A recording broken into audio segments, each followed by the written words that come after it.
স্কুলে ফি বৃদ্ধির প্রতিবাদে বিক্ষোভরত ছাত্রদের উপর তৃণমূল কংগ্রেস নেতা চড়াও হওয়ার অভিযোগকে ঘিরে অগ্নিগর্ভ হয়ে উঠল মুর্শিদাবাদের জলঙ্গি। পড়ুয়াদের অভিযোগ, গত বছরেও বিদ্যালয়ে ভর্তির জন্য ৩০০ টাকা করে ফি নেওয়া হতো। এই বছর কোনো আলোচনা ছাড়াই সেই ফি বাড়িয়ে ৪০০ টাকা করা হয়। এর প্রতিবাদে গত শনিবার বিদ্যালয়ের গেটে ছাত্ররা বিক্ষোভ দেখাচ্ছিল।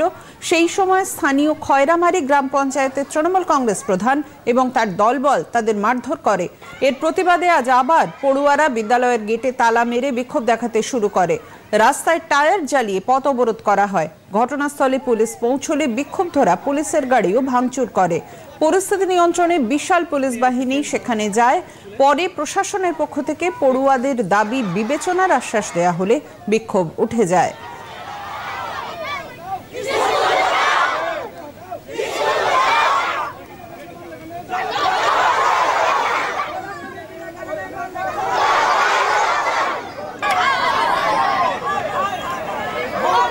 তারপর এখানকার হয়তো কিছু স্টুডেন্ট আর কিছু বাইরেকার মানুষ বলেছে যে কালকে তো মিটিংয়ে হলো যে ৩০০-র বেশি ফিস করবেন না, আবার আপনি কেন করছেন? তারপর হয়তো স্কুলের সভাপতি কিংবা কোনো স্যারটার ফোন করে প্রধানকে ডেকেছে।